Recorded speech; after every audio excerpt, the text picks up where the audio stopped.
qui a parlé tout à l'heure, qui était ambassadeur de France en Côte d'Ivoire, compte tenu du contexte français où on avait des Jospin qui était donc le Premier ministre socialiste, qui a demandé que Laurent Gbagbo soit reconnu comme président.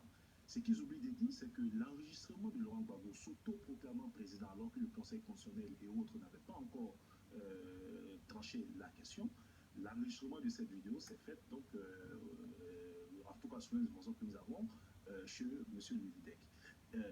Et ce qu'ils oublient de dire aussi, c'est que jamais les intérêts de la France n'ont été autant protégés que sur Laurent Gbagbo. Tous les grands contrats, ils accusent Alassane Ouattara d'avoir mené une politique de privatisation.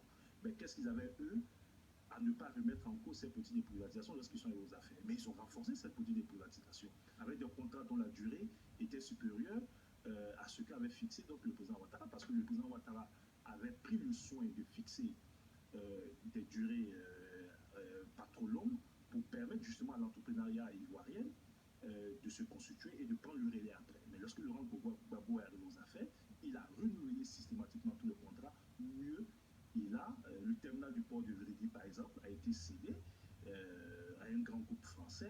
Voilà. Donc Laurent Gbagbo n'est pas ce panafricaniste anti-français qui veut le faire croire. C'est des discours fort opportunistes pour masquer une réalité. Et il faut revenir à la réalité. La réalité, c'est qu'il y a eu des élections, contrairement à ce qu'ils disent. Parce que j'ai entendu l'avocat dire que oui, Alassane Ouattara voulait prendre le pouvoir par la force. Mais Alassane Ouattara a gagné les élections. Et ces élections même. Est-ce que c'était pas là justement le nerf de la guerre? Oui, mais Alassane de savoir qui a gagné les élections, puisque les deux camps vraisemblablement ne se mettront jamais d'accord. Oui, mais la position des deux camps, on peut la considérer comme telle subjective, parce que c'est de bonne guerre que les deux camps estiment qu'ils ont gagné les élections. Mais nous avions des acteurs qui n'étaient pas des deux camps. Nous avions le représentant spécial des Nations Unies, nous avons l'Union africaine appelée par Laurent Gbagbo pour vérifier les résultats des élections. Les experts de l'Union africaine qui ont rencontré tous les acteurs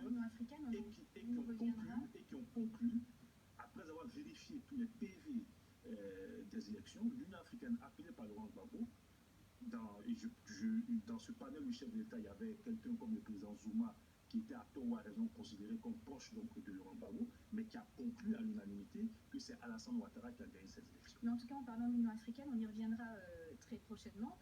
Tout au long de l'émission, l'Union africaine, à l'issue du sommet qui vient de se terminer à Addis Abeba, qui appelle d'ailleurs à un retrait de la CPI, on va en parler puisque c'est vraiment d'actualité. Monsieur Touré, je voudrais vous demander pourquoi c'est la France qui a arrêté Laurent Gbagbo? Interférence ou bien ingérence? La France n'a pas arrêté Laurent Gbagbo. Il y a quand même... Qui a ordonné l'arrestation? Non, attendez. La France n'a pas arrêté Laurent Gbagbo. Ça a été vu, les images surabondent. Laurent Gbagbo a été arrêté par les forces républicaines de Côte d'Ivoire. La France est intervenue dans la crise ivoirienne. Mais cette intervention de la France et de l'ONUCI, et ça a été dit par Maître Alftin, est survenue après la résolution 1975 qui a été prise après le massacre des femmes d'Abobo. Et ce sont les Nations Unies, notamment le Conseil de sécurité, qui a demandé à la France, parce qu'elle avait les moyens militaires adéquats, et à l'ONUCI de détruire toutes les armes lourdes que Laurent Gbagbo utilisait pour massacrer sa population. Est-ce que vous comprenez que cette intervention puisse être vue comme une ingérence? Mais à partir du moment où Laurent Gbagbo, en 2002, lorsque nous avons été confrontés à cette situation difficile du 19 septembre, a lui-même fait appel à la France, c'est aussi une réalité historique, pour que la France, par le jeu des accords de défense, puisse intervenir dans la crise ivoirienne. La France ne s'est pas levée avec la force week-end pour venir s'installer en Côte d'Ivoire.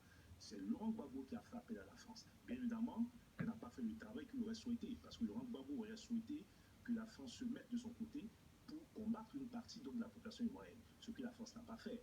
Donc, que Laurent Gbagbo aujourd'hui et sa défense veuillent établir toutes les stratégies autour donc, de cette thèse de complot de la France contre... J'ai même entendu le nouveau confrère me dire au cours d'un débat que oui, mais la preuve que la France a comploté contre la Côte d'Ivoire, c'est que les avocats d'Alassane Ouattara sont français. Mais Maître Atil, il est de quelle nationalité? Maître Atil est français. Donc si on part sur cette thèse aussi légère et facile, on pourrait dire, mais donc la France est pour tous les camps. Monsieur Koné, est-ce que la réconciliation, la véritable réconciliation en Côte d'Ivoire peut survenir sans un retour de Laurent Gbagbo au pays?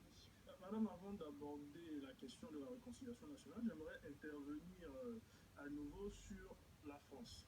Parce que dans les relations internationales, nous avons trois écoles. Nous avons les réalistes, nous avons les constructivistes et nous avons les libéraux et les néolibéraux. Et nous avons des stratégies d'engagement et de désengagement. Et nous avons également la coopération qui est prônée par les constructivistes. Et donc, quand on aborde les relations de l'État de Côte d'Ivoire et de l'État français, nous sommes à une ère où nous ne pouvons plus guerroyer de part et d'autre. Et d'ailleurs, à tous les grands États de ce monde aujourd'hui, il y a le crime d'agression qui est en train de pendre au nez. Et donc, aujourd'hui, s'il y a une cristallisation autour du fait que la France se soit ingérée ou pas, c'est parce que... On peut parler de France-Afrique. C'était d'ailleurs le titre de l'un des éléments visuels, audiovisuels qui a été présenté à la Non, madame, moi je n'aborderai pas les choses à France-Afrique. Je ne sais pas personnellement ce que c'est. Vous conviendrez avec moi que je ne suis pas de cette génération-là. Je ne suis pas de cette génération, donc je ne sais Donc pas. Donc c'est un ancien terme obsolète oui, j'espère qu'il est obsolète parce que mes aînés sont mieux placés pour en parler. J'espère que son obsolescence va se faire de plus en plus vite. Donc, on a l'impression que la coopération a été mal abordée par l'État français. C'est pour ça que toute la jeunesse africaine au jour d'aujourd'hui cristallise l'attention sur l'intervention française. Il faut que l'État sache qui il est véritablement, parce que l'État, il est souverain, il est sujet de droit international, il est le sujet originel et nul État ne peut faire prévaloir ses volontés sur notre État. Voilà un peu le problème des jeunesses africaines au jour d'aujourd'hui. Monsieur Touré, vous êtes proche de la jeunesse, vous êtes conseiller de la présidence ivoirienne, donc auprès de la jeunesse. Qu'est-ce que la jeunesse de la Côte d'Ivoire attend de ce procès? Je pense que la jeunesse ivoirienne a des préoccupations qui sont beaucoup plus importantes aussi, c'est-à-dire avoir aujourd'hui du travail, aller à l'école, parce que malheureusement, ce qui n'a pas été dit, j'espère qu'on l'entendra avec Bleu Goudé, mais Bleu Goudé symbolise aussi cette décennie de descente aux enfers de la jeunesse ivoirienne, fortement instrumentalisée, fortement politisée. Elle a été totalement détournée de ce qui était essentiel pour elle, c'est-à-dire être bien formé, avoir du travail. Ce que nous sommes en train d'essayer de faire depuis 5 ans. Une partie, bien sûr. Non, mais c'est le problème de l'ensemble des jeunes. Vous prenez des jeunes qui soient du FPI, du RDA, du PDCI, leur première préoccupation, c'est l'emploi. Bien évidemment, certains jeunes ont pu être victimes de cette crise. Et je peux vous dire que certains jeunes ont pu être instrumentalisés ou abusivement utilisés pour cette crise. Différents mécanismes ont été mis en œuvre, notamment la commission qui s'occupe donc des victimes et qui en tient compte notamment des jeunes qui ont été victimes de cette crise. Mais pour l'essentiel, aujourd'hui, cette jeunesse doit être épanouie comme tous les jeunes du monde. Et le président Ouattara travaille à cela. Aujourd'hui, nous avons un changement de paradigme en Côte d'Ivoire. Nous instrumentalisons plus les jeunes comme c'est fait par le passé et nous essayons de les accompagner vers ce qui est essentiel pour eux, c'est-à-dire leur épanouissement du travail, aller à l'école. Monsieur Touré, Monsieur Koné, merci beaucoup.